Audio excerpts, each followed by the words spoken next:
Welcome to Brother, the Masonic podcast with Neil Thomas Allen and Taz Bachu. Hello and welcome to Brother, the Masonic podcast. My name is Neil Thomas Allen and I am joined, as always, as I should be, by my dear friend Taz Bachu. Taz, how are you, mate? I am positively ecstatic to be at the end of what has seemed like the longest week in lockdown. No, really good. Thank you, Neil. How are you? Yeah, I'm okay. I'm not bad. I've definitely had better weeks, but I'm back doing what I love, which is making a podcast with you boys. Yeah, you'll notice that this is the second of season 3. We're back being remote on Zoom. Sad. Just as a quick update, Taz, what's gone on since our wonderful chat with David Staples? We're in lockdown 3, which is a thing. Indeed, which is rubbish. There is an extra coming. I'm going to plug the extra that we're going to record after this, but there is an extra coming actually where we talk a little bit about what we've been doing to kind of cope in lockdown number 3, which is different to lockdown number 1, like dramatically less gin. But how about you? How about your end? Oh, yeah, we'll get to that in the extra. We'll cover that. We are joined, of course, as per usual, by our resident ginger. He is also a counsellor by his Zoom name. It is producer Josh, looking wonderful with his new camera app. Josh, how are you, mate? I'm very well. I just want to check. Do I have authority here, or is that Jackie Weaver? No, sorry. Right, fine. I just wanted. No, so that's just exclusively Jackie Weaver. Do you reckon she's a? Do you reckon she's a Freemason? Do you reckon she's? I reckon she's a lady Mason. We should yeah, hit her 100%. up. We need to get Christy to get in touch with her. She's the kind of woman they need in the HFAF. Without a doubt. She is the kind of woman they're looking for. An outstanding member of the community who's not afraid to stand up to bullies. She's a fantastic woman. And yeah, I think we should see if we can make that happen. Other than absolutely fangirling on Jackie Weaver, I am very well.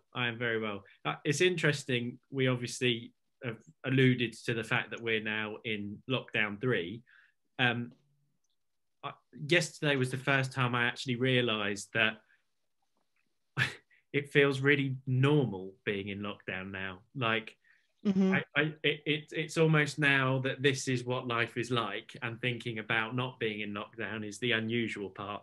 And I think that's the scary thing, is when you cross over to lockdown being normality and normal life being the weird thing. You know, I'm watching TV programs and seeing people at football games and going shopping and in restaurants and thinking, you can't do that. Oh yeah, that's you know, it's weird. Yeah, I know. It's really weird, but very, very strange. we will cover that more in the extra, because I do want to get into that and kind of where we stand with Freemasonry.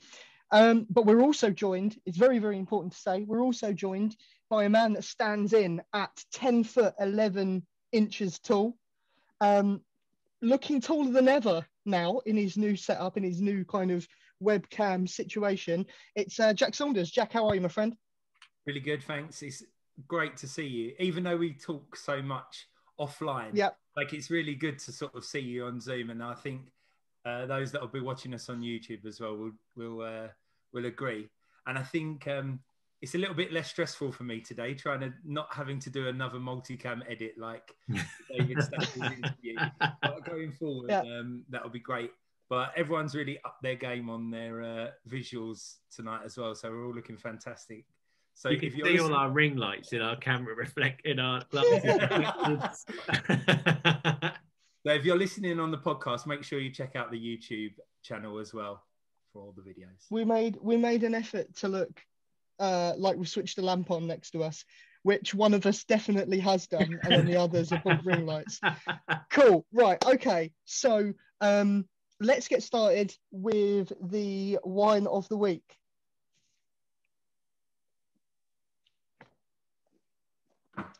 Right. So as we are remote and we didn't we didn't collaborate into buying the same bottle because we are rubbish, but we were more focusing on the topic at hand. We're going to change this week to kind of what are you drinking. So I am drinking an IPA by Buxton Brewery. There you go. Other IPAs and craft beer breweries are available. What about you, Jack? What you are, mate? So I started on the Vocation Life After Death. This is one of my favourites. Nice, strong, rich, deep flavours. Nice Beautiful body to it as well. But I did get a bottle of wine ready as well, just because I knew we was going to do wine of the week. So I picked this lovely Audi Special Sangiovese. That's lovely. I've had that. That's delicious. Oh, really? Following on from our other favourite Audi Special wine. I was going to say, yeah. At a particularly wonderful price of £5 as well. So hopefully marvellous. We can review this as a group maybe together and get that. Absolutely. What about you, Josh? Well, keeping it local, I'm enjoying a Barsham Norfolk Topper Norfolk Citrus Ale. And this was actually part of my Christmas present from my boss, which is fantastic. God bless him. He bought me a beer hamper from a famous department store in Norfolk, and that's one of them that came with it, and it is delicious. It would be fantastic in a beer garden on a nice summer's day. Not to say that it's not delicious now on a freezing cold February day when there's still snow outside, but yeah, that's what I'm supping this evening. Fabulous. And the man himself, Taz, what are you on, my friend? I'm actually horrendously double parked. I think whilst Josh was talking, some of you that are watching the YouTube probably saw me neck a drink. I want to assure everyone that was Diet Coke. Wasn't anything alcoholic. But I've kind of put some wine in a glass. But I have been nursing a rhubarb gin and elderflower tonic for most of the afternoon. I say nursing. It's probably like my third glass. So the podcast is going to get interesting later. But it's from a local distillery that's close to me in central London. They're called Gin and Tonic. This is by no way endorsed by them, but they do deliver online, and the gins are amazing. But I also have been on a bottle of this for the best part of the week. Oh, I feel like an influencer. Look at that. Look at that label. With the ring light as well. This is fantastic. It's amazing. I'm living my millennial dreams. So this is a Portuguese red wine. It's called Quinta de Ramoseiros Tinto. It's from 2015, and it's a Douro. And it costs about 15 quid. It's a Christmas present that I was given by myself. And it's really lovely. It's like, I'd give it a 4 out of 5 plums if I were to rate it. But if you want to treat yourself, Valentine's, we're recording this the weekend of Valentine's Day. We are. If you're like me and on your own, have a bottle of red. My heart bleeds. That sounds awful, doesn't it? Oh gosh, I'm not drinking because I'm lonely. It's just, it's a nice. Do you know what? I'll stop digging. Let's move on.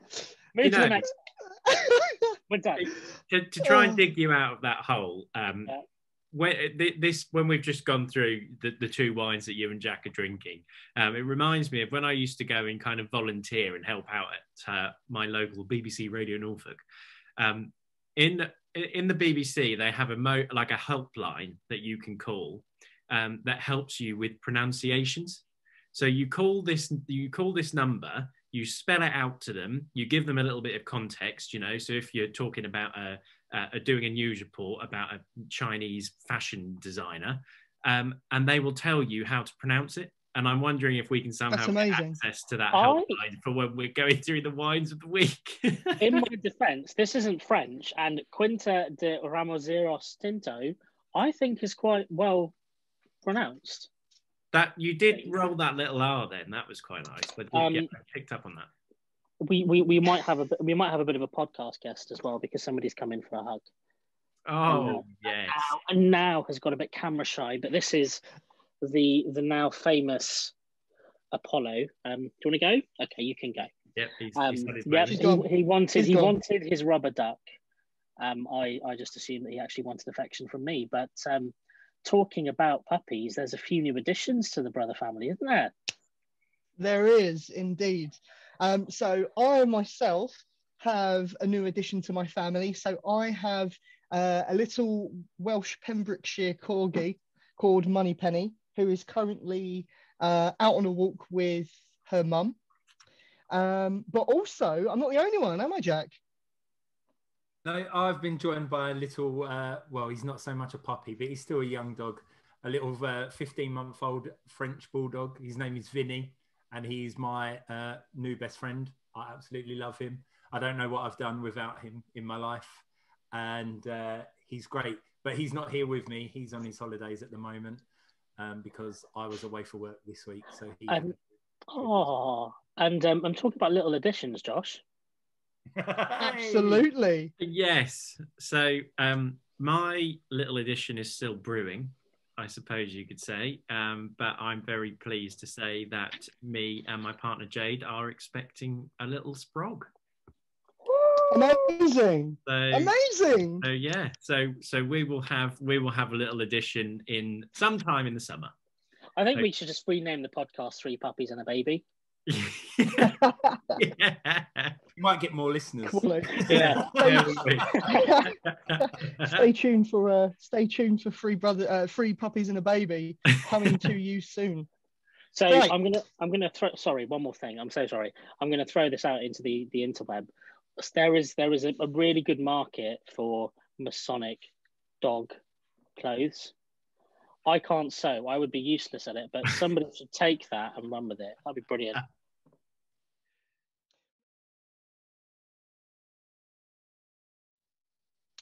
Okay, and now to the matter at hand, which is the very, very, very important topic of Freemasonry. So we're gonna go right back to the very most basic level. So we've decided to call this podcast Freemasonry 101, and the idea behind it is to give anyone that would be interested or just wants to know a bit more about Freemasonry an idea about what to expect, what questions you may be asked, what it means to us, the stuff that they don't really tell you potentially. We've got a little bit planned here or there, but the idea is that, you know, we're just going to have a full conversation about what Freemasonry is all about. And if you are interested in Freemasonry, here is your entry-level guide to it. So I've sent the guys some questions that I wanted them to think about so that we could discuss. The first question is, and I think this may be taken in different ways, which is why I think it's such an interesting question, which is, what is Freemasonry? I will go first, just because I would hate to throw anyone in the deep end with that one, except Taz, who's written something for this. Which, I have dedication, pal. I have been ridiculed, dear listener, during in the preamble leading up to this moment, ridiculed by my fellow podcasters because I went on a gin-fueled writing spree about 10 minutes before I logged on to this call. I think it's a really good explanation. You know, I would think it's a really good explanation, but I think it's a nice explanation. I'm happy to go first, Neil, if you want. I don't really mind. You know what? Okay, you go. You've done the work. You go. So for those of you on YouTube, look at that. Look at that. Look at that. It is. That's a page and a half of A4 for our listeners. In handwritten. Eat your heart out. So Taz, what is Freemasonry? So I want to explain Freemasonry to you in a different way. So I want you to think of Freemasonry as 3 things: a maze, a puzzle, and then the Sunday Times crossword, although other newspapers are available. So if we start in the maze, when you are new to Freemasonry, you're at the entrance of a maze. You don't really know which way you're going to turn. You don't really know how you're going to get to the end. And I would say that Freemasonry is very similar to, you know, going to one of those mazes at a garden centre. You pay £5, you pay a little bit more than a £5, but you pay a £5, and it's your job to kind of work out how you get to the end. And I think craft Freemasonry is very much that maze, in the sense that you can take your own time. you may take a few wrong turns, you may get led down the garden path by a few members of the lodge, but ultimately you get to the end, and then this whole new world, or the other side of the garden centre, is open to you, which is where you then find a puzzle on a table. So the second part is, if you've got a jigsaw puzzle, you're ultimately the creator. You can determine how quickly you complete that puzzle. You can determine whether you start from the outside and work your way in, or whether you jump right into the middle and work out how all the pieces fit together. And again, I think that's the step after being a craft mason. Some people love their experience in the maze and they want to relish that. Other people think, well, there's more pieces to this puzzle.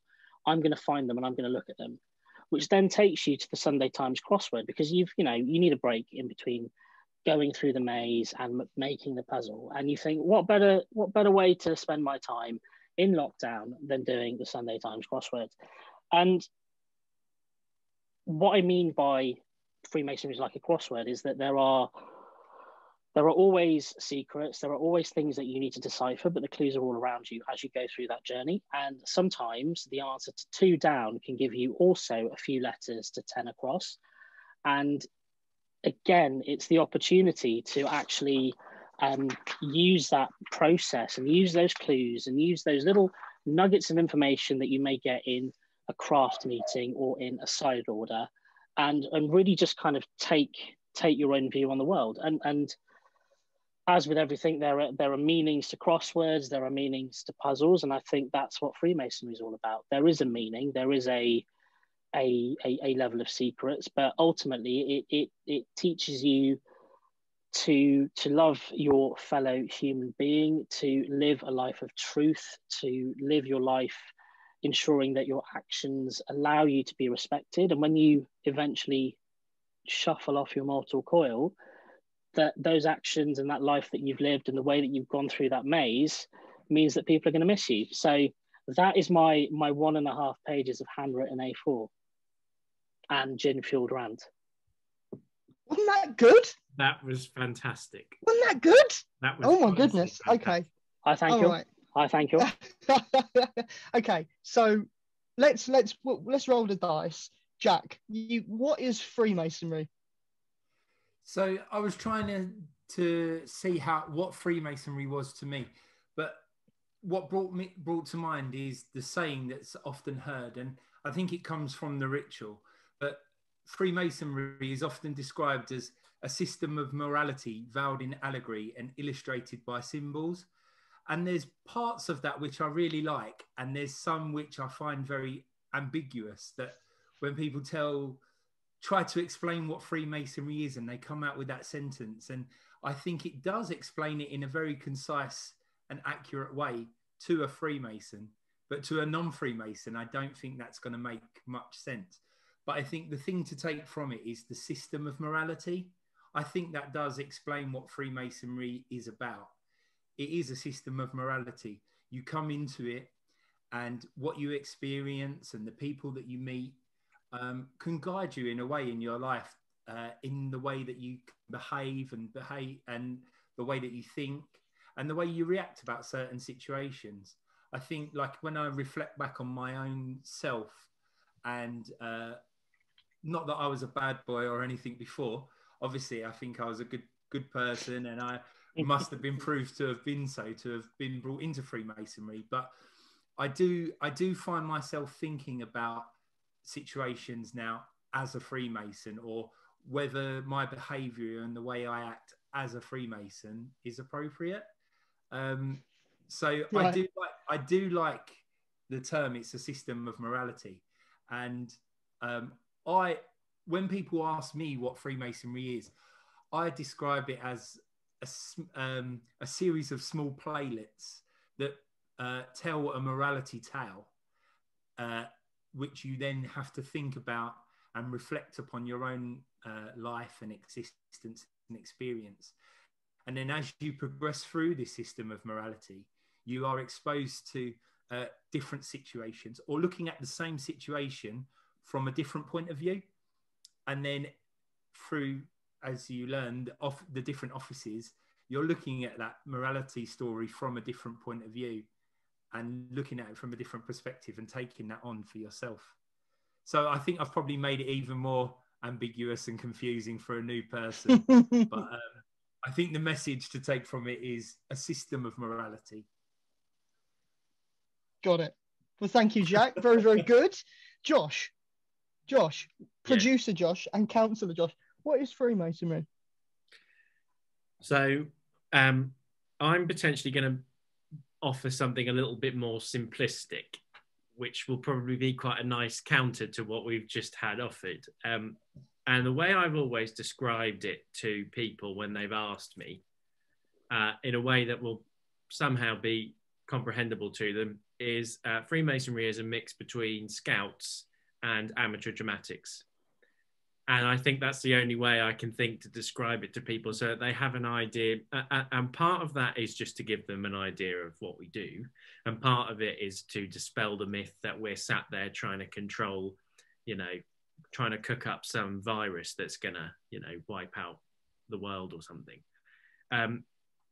The part about Scouts is about how it prepares you for life, about how it's a brotherhood, a fraternity, a group of people that are all like-minded and that are all involved in something that is for good, both for you and for the world. There's an order to it, and in the sense that there is structure. There's almost a kind of military structure to it. There's a hierarchy. There's progression that you can do, and you can follow a path where you can be promoted into different roles. And then the amateur dramatics is just in regards to what we actually do, because people say to me, so when you go to Masons, what do you actually do? And I say, well, it's just amateur dramatics more than anything. We have an ancient ritual book, which was written hundreds of years ago. And it tells us what to say, why we say it, what to do, gives us stage directions, and we follow that script because we enjoy it. We enjoy the meaning behind it. We enjoy interacting with each other, and then we all go and have a fantastic meal and a right laugh with a load of mates and just really enjoy ourselves. So for me, Freemasonry, in a simplistic sense, not trying to get into what it means to me and what the macro of it, in a sort of cut and dry sense, to me, Freemasonry is a mix between Scouts and amateur dramatics. And I'm a little bit frustrated now because you've completely stolen my thought process as well. So I was going to go for exactly the same sort of conversation. So I was going to say that Freemasonry is almost like an amateur dramatics club where you have a nice meal afterwards, meet new friends, have a drink or two if you want to, and learn lessons to be less of an idiot. Yeah. Simply put, that's what Freemasonry is. If that appeals to you, fantastic. We're going to carry this conversation on. So we've got 4 very different views on it. So Taz has gone very kind of descriptive, so is Jack. And then me and Josh, obviously, because we have less brain cells, by the sounds of it, have gone very, very kind of entry level and simplistic. So there's kind of a broad range of what people think Freemasonry is. The next kind of section I wanted to put down was Masonic Prerequisites. So what you need to become a Freemason, and also who can join. So I kind of just want to, for the next couple of points, obviously I didn't really ask anybody to plan anything. I just kind of wanted to open it out to the floor. So I guess first question is, what do you need to be a Freemason or to be able to join Freemasonry? I think the important thing is that belief in a supreme being. And I think a lot of people are deterred because there is perhaps an assumption that you need to be of one of the Christian denominations, or you need to believe in the Holy Trinity, as an example.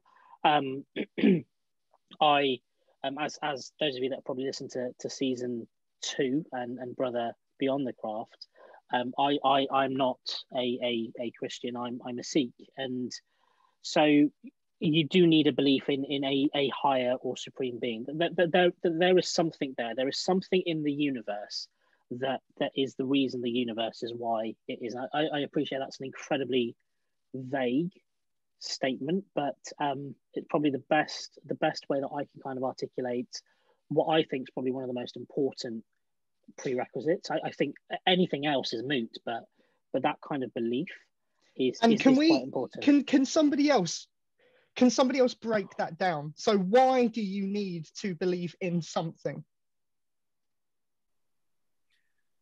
I think it comes from being almost subordinate to something greater.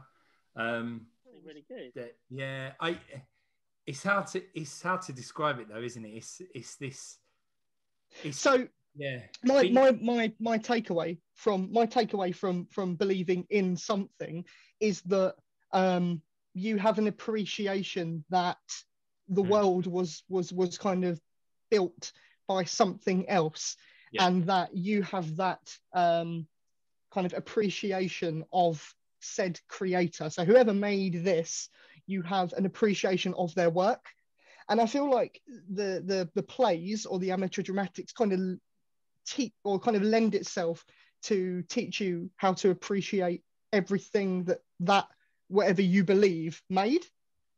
I think the important thing is as well that again, I'm like properly promoting other podcasts. This is great work by me, if I do say so myself. But we spoke in episode 1 of season 3 about the fact that Dr. David Staples wouldn't reveal any of the secrets, and the reason he wouldn't reveal any of the secrets was that he said he'd taken an oath or an obligation to do that. So as part of the playlist, as part of your journey through Freemasonry, whether that's starting off as a brand new Freemason or going into another side order or progressing in craft Freemasonry, you have to take oaths and obligations, and you do kind of swear or take that oath in sight of the supreme being or that individual that you believe in. So I do think that kind of plays into it as well, because ultimately you have this belief that something at some point will hold you to account. I would say also that in terms of specifically craft Freemasonry, it's the appreciation and the understanding that there is a path that is laid out for you as a human, and that that is out of your control.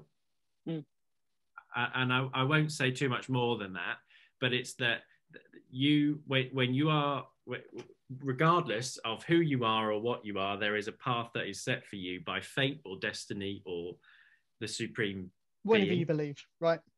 Whatever you believe it to be, and you need to appreciate that, and you will learn to understand that. Yeah, and I think perfect. Sorry, go ahead.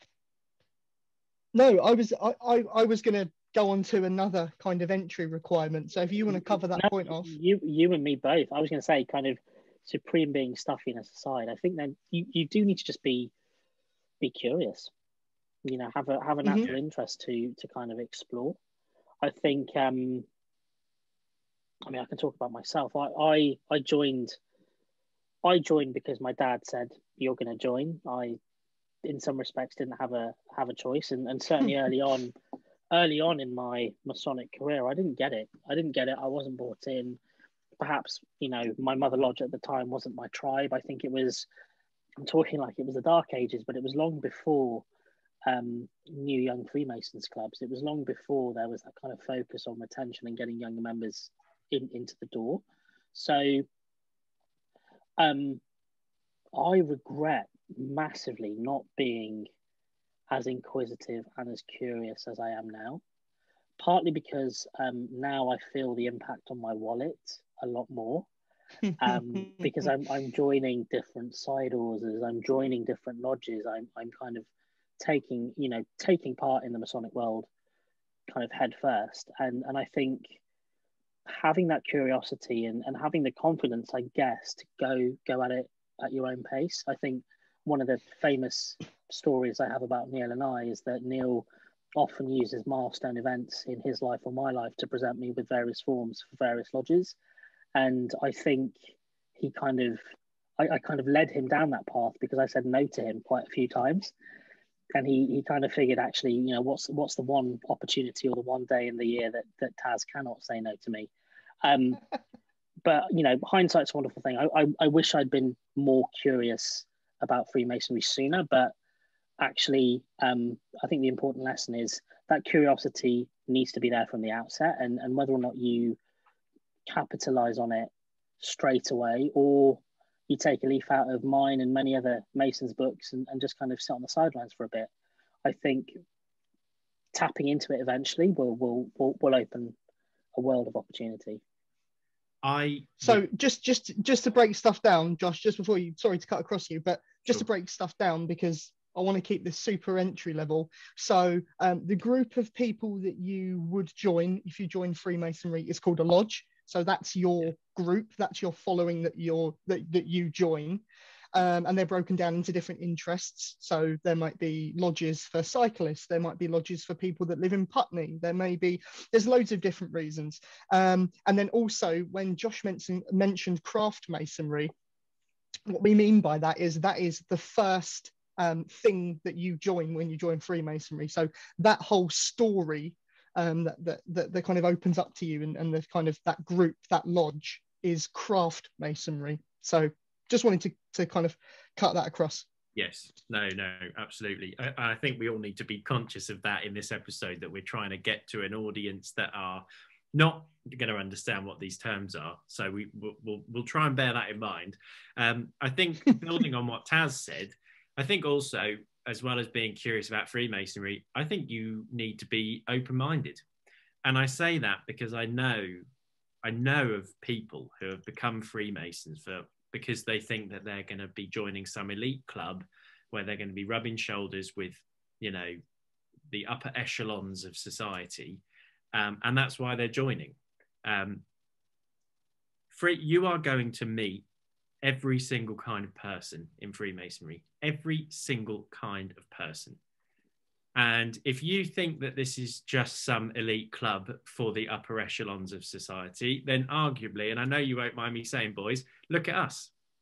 You will, you are going to meet every kind of person. And I mean that in the broadest sense.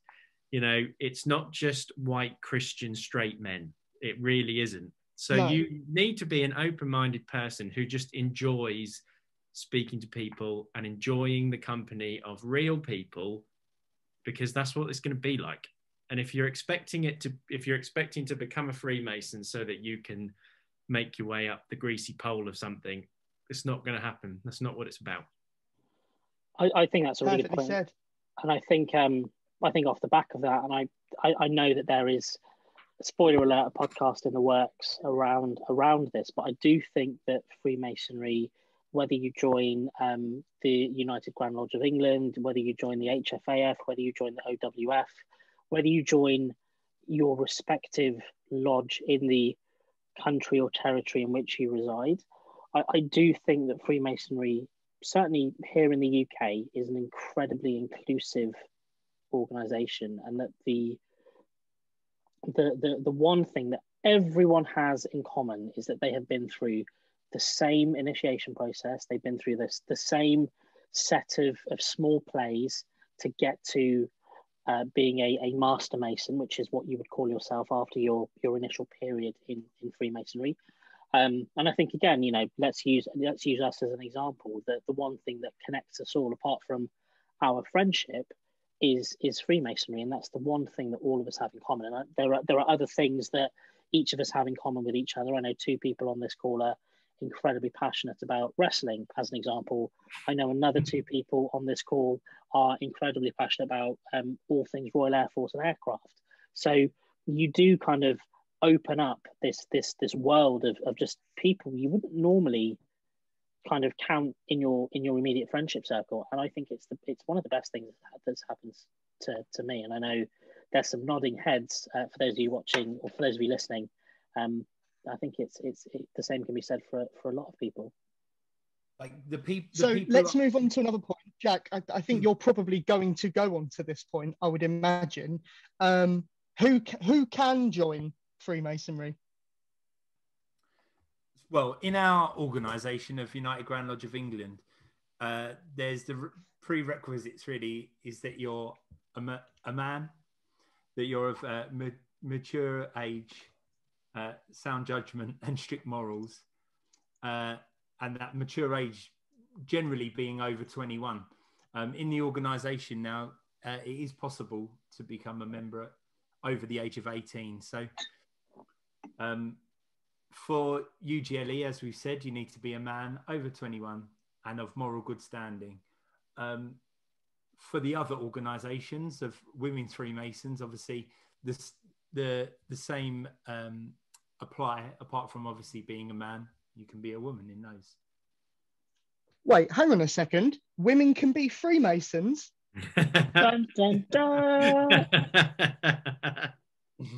And we can refer, honourable ladies, to the Brother Extra episode with the Grand Master of the Honourable and Ancient Fraternity of...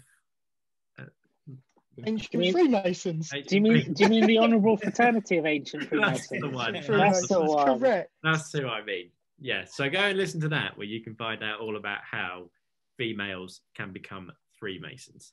Talking about joining at 18, Josh, weren't you an early entrant into the world of Freemasonry? I certainly was. I was the first. I'm led to believe that I was the first Freemason in the history of Suffolk Province who joined under the age of 21. And it is certainly possible. You come in. There's a term called a Lewis in Freemasonry, and it can mean two things. Generally, it means the son of a Freemason. So if your father is a Freemason, you would be a Lewis. But it also means a young Freemason who joins under the age of 21. And that was me. So I started my Masonic journey at the ripe old age of 18. So I've got plenty of years ahead, hopefully at least. And, I speak to you all now at 25, having enjoyed a fantastic few years already, making you all feel old. Can we cut that bit out? That's horrible. That, like we said earlier, that's often the perception, isn't it? That it's an older organisation, something that you join when you retire. It's full of old white men, but actually, we're proving the opposite with this podcast, and it sees such a diverse range of men of all ages, of ethnicities and backgrounds from all. I'm so glad I didn't join old. I'm so glad I joined at 18, because I feel like the rest of my life is going to be so much better because I'm a Freemason. It's quite simple. For sure. If nothing else, but just for the fact that I've met some fantastic people from it. Let's jump into the next topic, which people are going to ask, right? So they know what they need to be a Freemason. They now know who can become Freemasons. Let's find out. So next kind of topic of conversation is what happens at a lodge meeting. So they found out that Freemasons meet in lodges, or that's the name of the group, and they have lodge meetings. What happens at a lodge meeting? Who's going to take that one? Oh, it's a really good question. That'll be you then. What happens at a lodge meeting? So Jack kind of, I'm loath to try and summarize it, but Jack articulated it really well. It is a series of plays, and one of those plays, which we call a ceremony, will be part of that lodge meeting. So the lodge meeting is effectively like any other meeting you would have of a committee or a society. There are a couple of points on the agenda. The meeting's formally opened. There's any apologies are read out by somebody that's fulfilling the role of secretary. And then you kind of get into the crux of it, which is the ceremony or a play. And then there's an opportunity for other people to bring any other bits of news, any tidbits of information to the table. And that could be news about members that aren't in the lodge. So I think for our Masonic listeners, I think more often than not now, there are emails about, unfortunately, people who have passed away due to the coronavirus pandemic. If we were not in lockdown, if we were able to meet as a lodge, that type of news, a moment of silence, would be observed in the lodge meeting.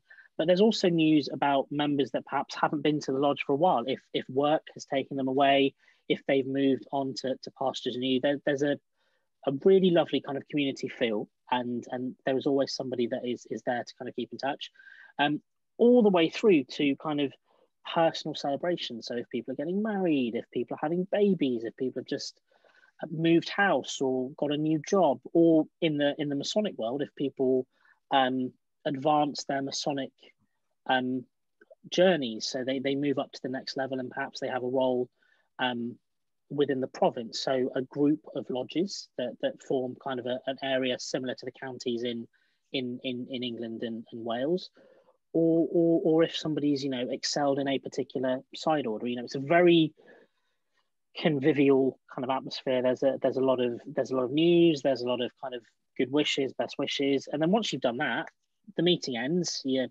close the meeting, bit of a kind of a procession as everybody walks out of the room, shaking hands, kind of catching up with old friends, and you then go and you usually have a pretty delicious 2 or 3, sometimes 4, sometimes 5. I think Neil's been to a lodge that's done a 7-course meal, and you get the opportunity to have a laugh and a joke with your fellow lodge members, but also the opportunity to meet any visitors and meet anybody that's perhaps new to your lodge and to that part of the world. It's a very long-winded way of summing up a lodge meeting, but if it's not long and windy, then it wouldn't be an answer from me. I mean, I don't know if anybody has anything else to add, but to be honest with you, I don't think we can do it much better justice. I think the TLDR version it's great fun. Yeah. And actually, kind of just to very sort of quickly add on that, and this is something that you will hear time and again throughout Freemasonry if you do decide to join. But when you become a Freemason, as soon as you've taken that first step and you've done your initiation, which is the first play and the first kind of your first rung on the ladder, you'll then be able to go and visit other lodges. So there might be people at your initiation who have come from another lodge. They can invite you to their lodge. You will naturally go and visit other lodges.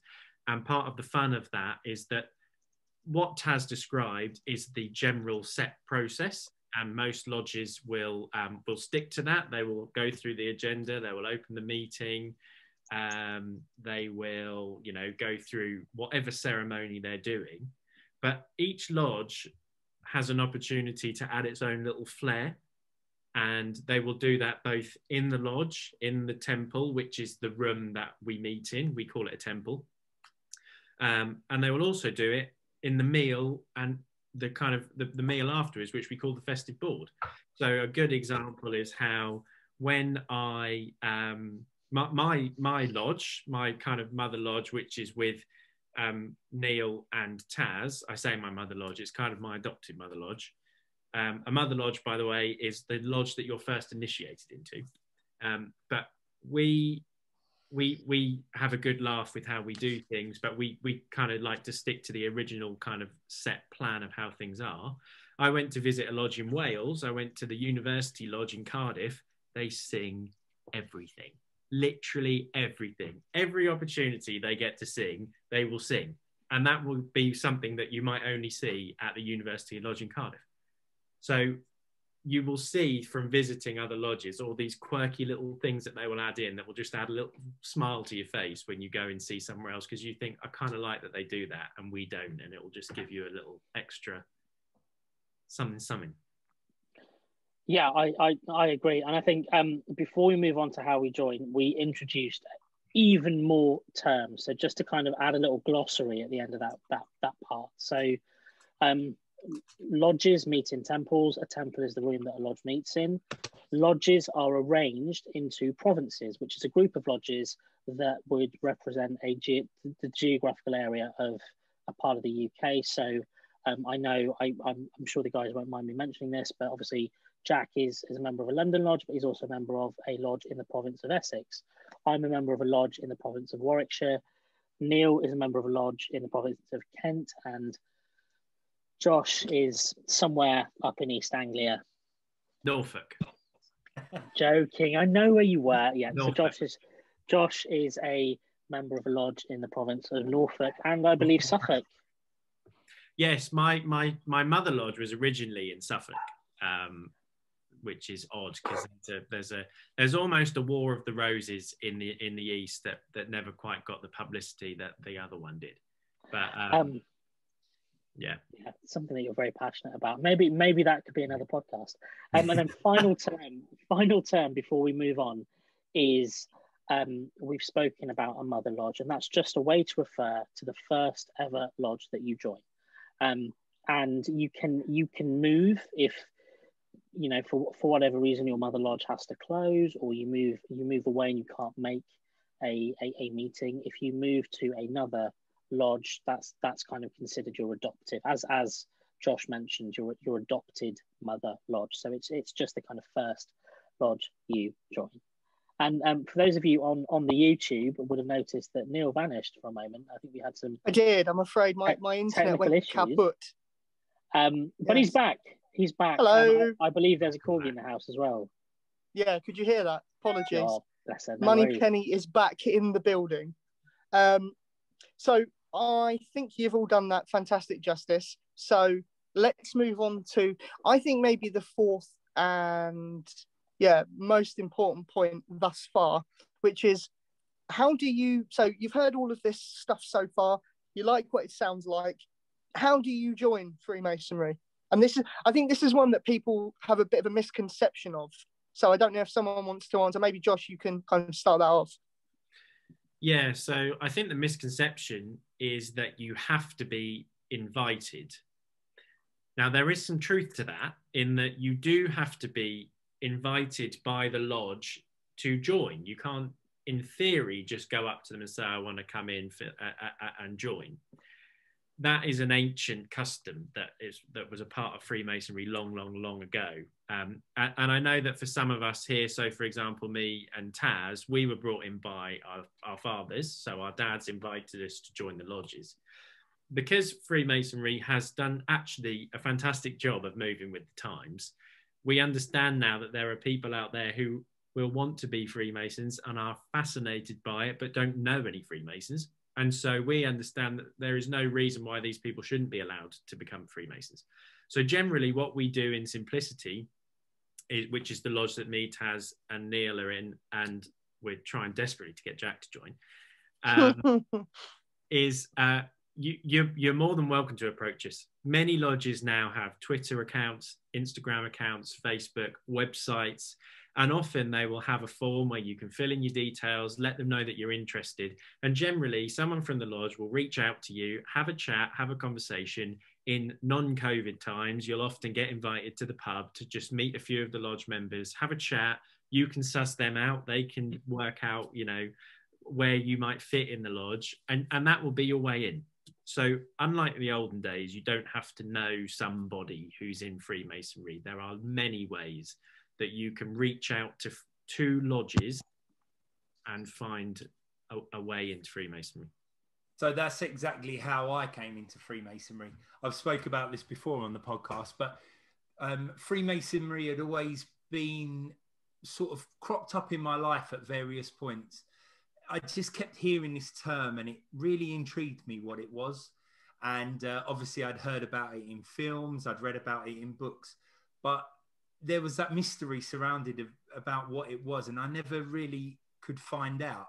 Like things wasn't as necessarily open as we are today. And like this podcast shining a light on what Freemason really is and how to join. So I found out about the United Grand Lodge of England. I looked on their website and they had really great advice about joining a lodge. What they suggested was approaching a local lodge. So good old Google helped me out on that. This was a few years back, so there wasn't so many lodges that had Twitter and Facebook and websites. But fortunately, I found one that was local to me.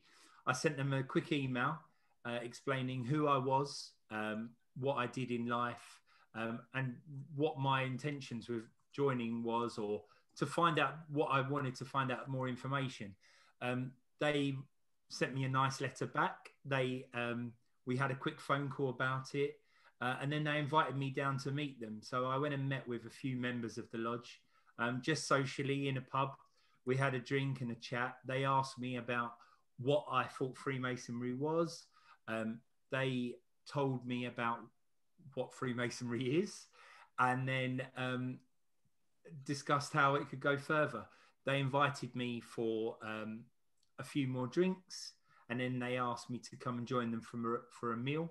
This turned out to be what's called like a white table meal, where they invite non-Masons to a dinner afterwards, which gives you a bit of a taster and a chance to meet other Freemasons and to get a feel for what being a Freemason could be like. And I really enjoyed that. And once we'd got to know each other after a few months, like Josh said, they then invited me to formally apply to be a member. At the time, I didn't know any other Freemasons. So my only connection was joining through the website and getting to know the members. But it took some time, but actually it was great for me to make sure that the lodge that I was applying for was the one for me. And I think that time of getting to know people, them getting to know me, was really, really beneficial, because I feel like I've joined a fantastic lodge with fantastic people that we've all really engaged with each other. So they asked me to apply, and thankfully they voted on my application and it was successful, and the story goes on from there. I think one thing to add as well, and if you follow me on Twitter, I've discussed this with a few people on there as well, is that a lodge is like a tribe, and it's really, really, I guess, trying before you buy, or getting to suss the tribe out. And I think the one thing to mention is that if the lodge that you are put in touch with in the first instance perhaps isn't a good fit for you, please, please, please do not let that dishearten you.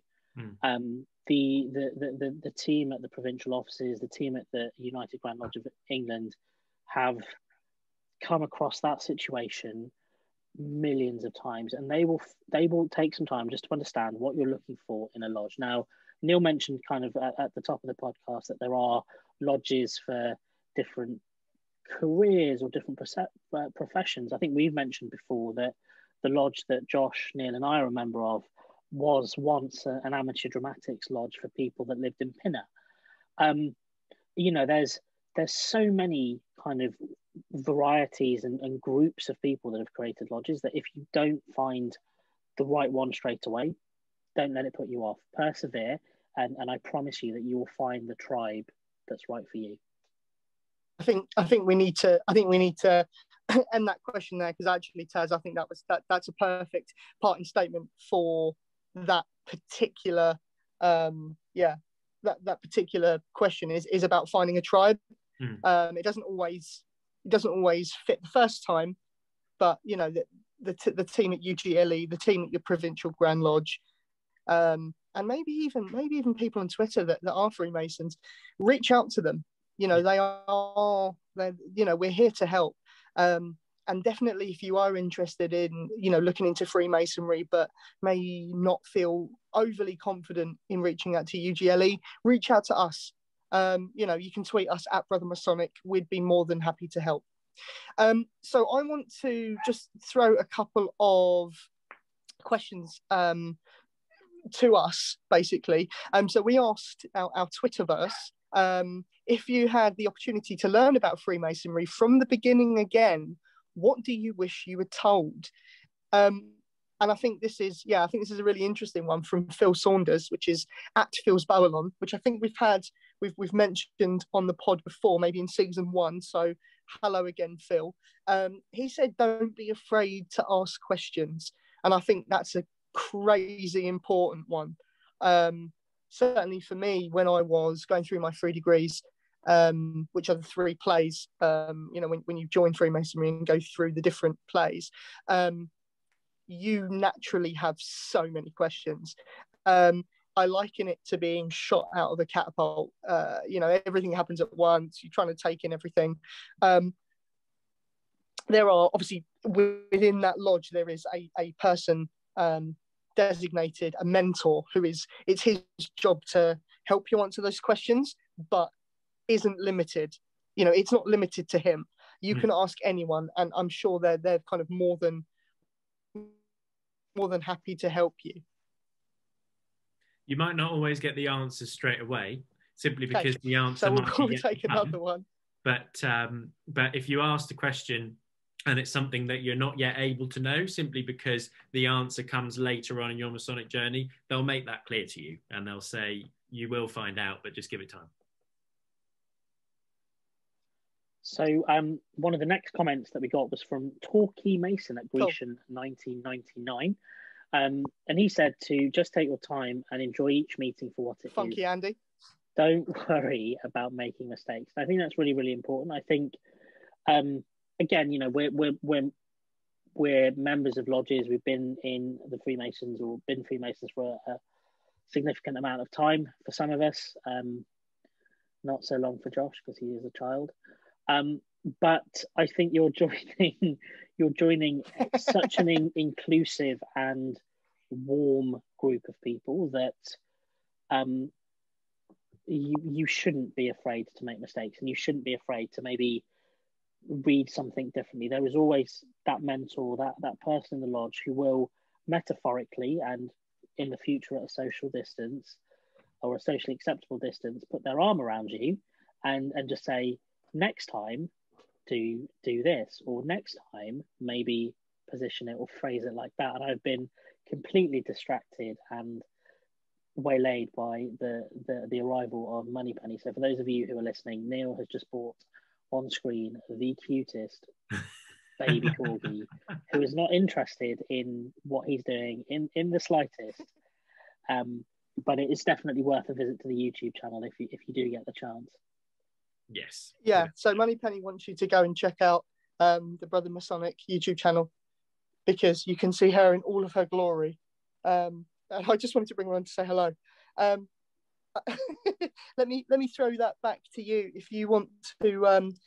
We had a very good one from Mr. Adam Mills, Adam Masonic 1. If somebody wants to read that out, and I'll go and give Moneypenny back to her mum. Yeah, so Adam Masonic, who again is a regular contributor to the show. So hello, Adam. It's lovely to hear from you again. Says everyone is different, but shares the same mutual bond, the same experiences, and it's okay to make mistakes around brothers. Don't panic.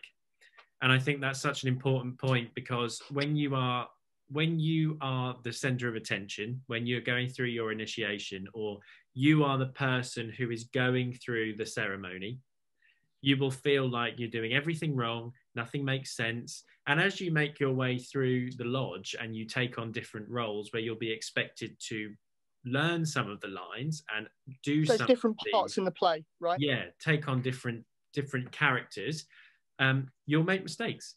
But we all make mistakes. We have all done it.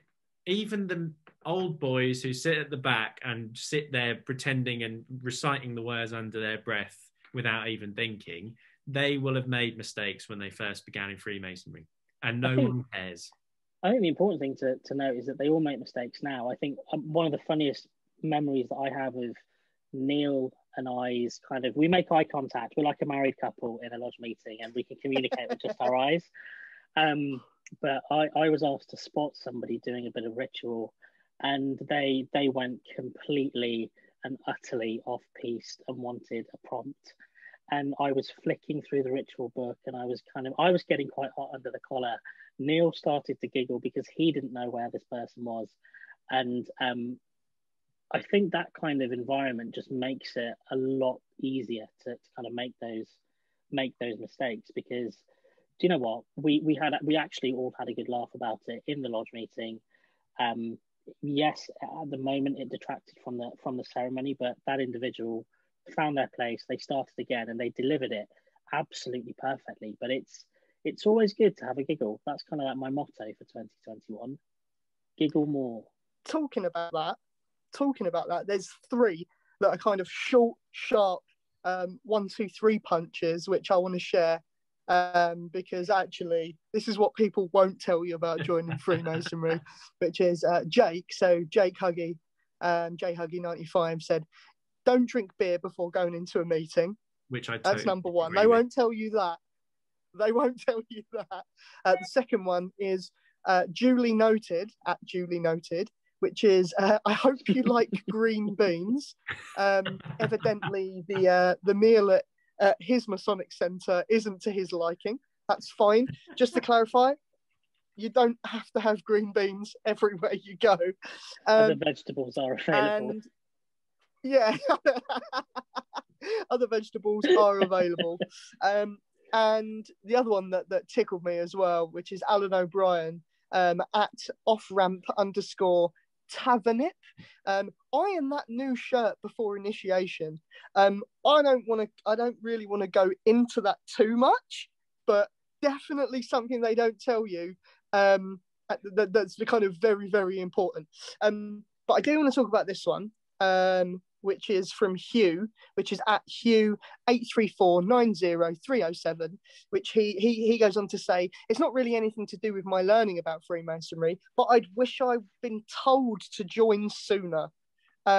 What's your thoughts on that? I'm testament to that, is all I can say. I joined at the earliest opportunity and I don't regret it at all. So if you're listening to this and you're thinking I might be interested, then reach out to a Mason that you know, or reach out to us. Go to brothermasonic.com and fill out the form, or just email hello@brothermasonic.com and we will help you find your way in. Absolutely. There you go. We've just we've just become a Masonic recruitment agency. We're not on commission, by the way. No, exactly. I mean, I joined it 22, and I still say to this day it's the best thing I've ever done, because I've met some of my closest friends through it. I've met some of the most interesting people that I could ever hope to meet. I've been to some amazing places, and I even met you as well, Jack. Yeah, well, there's got to be some down points, I suppose, isn't it? But yeah, like you, I agree. The people I've met, the experiences that I've gained sort of as a sideline, not necessarily through Freemasonry, but because of the people I've met, it's just created different opportunities to go to places which I probably never would have done, certain restaurants or to certain shows or something, just because of the relationships that I've made through Freemasonry. They've invited me to come and try these new aspects, and I think that's been fantastic. But as we said before, there's lots of proud Freemasons out there on Facebook, on Twitter, all over the internet, that will be happy to talk to you even more about Freemasonry, like all of us will. But UGLE has a fantastic resource on their website as well, Becoming a Freemason. So that's well worth checking out. Lots of videos. And I think that, to be honest, guys, we could go on for this, on this topic, for a very, very long time. And to be honest with you, I think that this isn't going to be the first time we cover this. I think we may need to do some sort of Ask a Freemason episode where we put it out there and get some questions from whatever people want to know, right? But guys, yeah, I think that we're going to call it there in terms of our Freemasonry 101 guide so far. I really hope that was helpful to you. If you are interested in becoming a Mason, please feel free to check out the UGLE, OWF and HFAF websites. We will post them on the YouTube description. If you do watch the YouTube, we'll also tweet them out. The team there are waiting to hear from you if that's of interest. Nothing now remains but Taz, fire off the socials, please. What are you waiting for? Find out more about Brother Masonic. Follow us on YouTube and Twitter at Brother Masonic, and visit www.brothermasonic.com. I nailed it. We don't have to redo that one. We might even buy www.brothermasonic.co.uk. We have. We own it. So We've... Amazing. Yeah. Amazing. Right. So we're on the interwebs. We're on the YouTube. You can also see us on all major podcast platforms.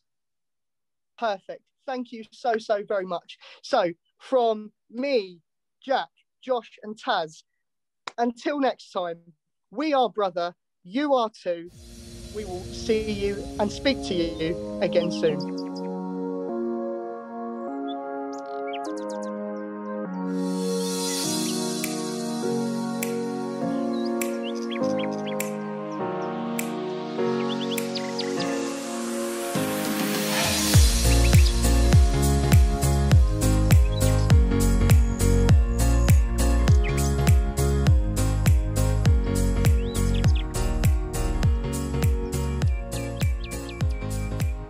So much for watching this episode of Brother. Please make sure to like and subscribe to our YouTube channel and click the bell to be notified whenever we upload a new video. If you don't want to touch Neil's bell, you can go to www.brothermasonic.com and check out our full back catalogue of YouTube videos and podcasts.